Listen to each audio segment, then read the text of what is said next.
Ladies and gentlemen, welcome to another episode of Underground Rising right here on the Psychosin project channel.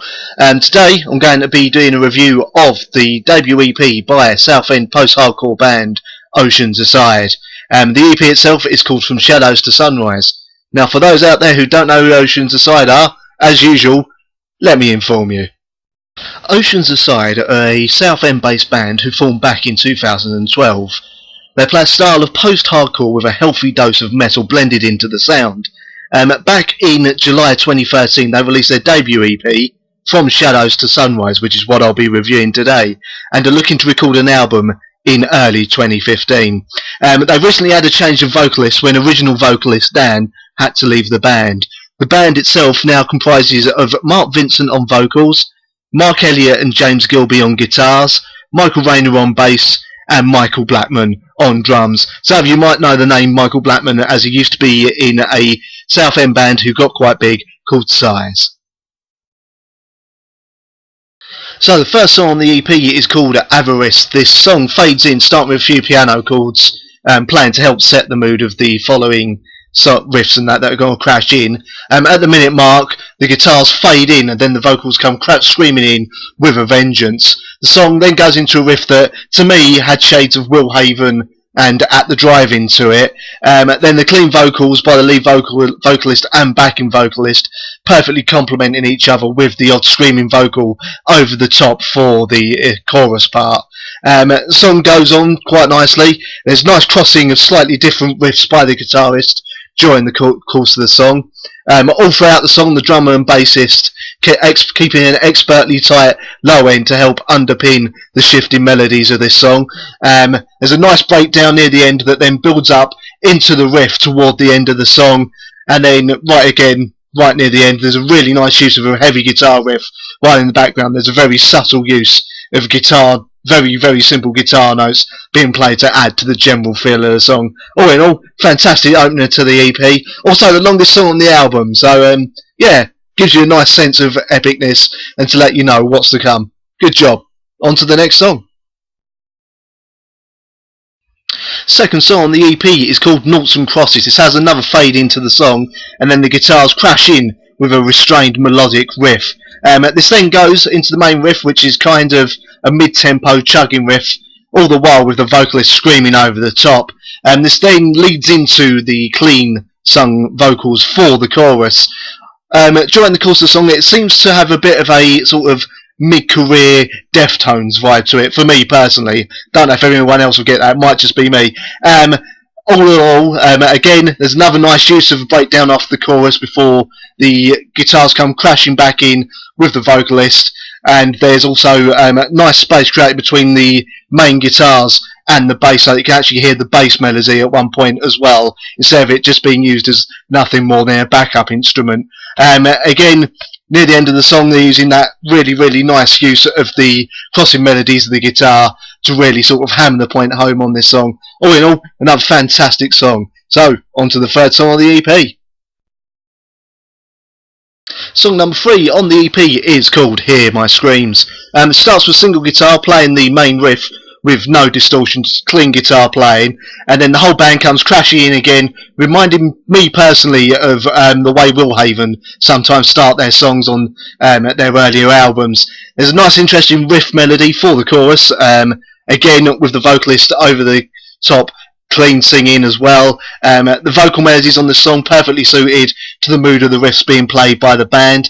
Superb low end from the drummer and the bassist, again to underpin and help drive the song forward. And then in the middle 8, just before the very last run through of the chorus, it goes back to just a guitar melody, which then gets joined by the drums, and then the whole band kicks back in for one last run through the chorus. This might end up being a bit of an anthem, so yeah, you definitely will check this out. Anyway, on to the fourth song. The penultimate song on the EP is called The Shadow. This starts with one of those riffs and melodies you have stuck in your head for bloody weeks after hearing it. Michael's drumming throughout this song reminded me of that kind of could go off the rails at any time style that Dave Lombardo had while he was in Slayer. There's a nice driving riff for the chorus with good vocal interplay between the main vocalist and the backing vocalist, i.e. between the screaming and the clean singing on this song. Again, really great use of having one guitarist playing the main sort of riff while another one plays a clean melody as well. And then near the end of the song it breaks down to just a guitar, bass and a spoken word piece. It's kind of reminded me a bit of, I know this might seem a bit out of left field, but the spoken word piece in Officer Down by Stamping Ground reminded me a little bit of that. Then all the band comes crashing back in. Then there's one last run through the chorus to drive the song into the home stretch, which ends with the vocalist screaming his lungs out before the band play one more sort of run through the riff, and then the song fades to end. Another fantastic song that might well end up starting pits. We shall see. Anyway, on to the last song. The last song on the EP is called No More Apologies. This starts with a slightly gent style of riff. This leads into the sort of wall of sound guitar riff, which again is done with another really catchy riff for the verses of the song, while the vocalist is screaming his lungs out over the top in superb fashion. After the chorus, this goes into another riff which reminds me of At the Drive-In again. But when I'm saying At the Drive-In, I mean they're good stuff, not the really bloody boring stuff. This could very well be a possible future anthem for fans of the band. This then goes into a nice kind of, to my ears anyway, hardcore meets straightforward metal breakdown in the middle of the song. This then goes back into the chorus, and then at the end of the song it goes into a really heavy riff that I personally definitely approve of. And to be honest with you, if this part of the song doesn't get pits moving, then surely the people they're playing to must be dead or deaf, one of the two, or deaf even, not deaf.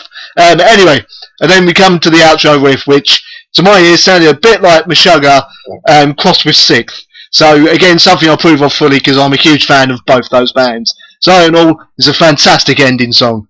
So, on to my last conclusions on the EP. So, all in all, this is a really good EP. I actually can't recommend you go check it out. More if you try. Look up the band on Facebook. They're under Oceans Aside UK. Make sure it's the one from Southend, because I know there's one or two other bands that also use the name Oceans Aside. There you will find a link to their Bandcamp. They're giving away this EP for free, so really, what have you got to lose? Give it a download, give it a listen. Trust me, you will not regret it. All throughout the album, EP, sorry, there's fantastic playing throughout, fantastic vocal performances from the backing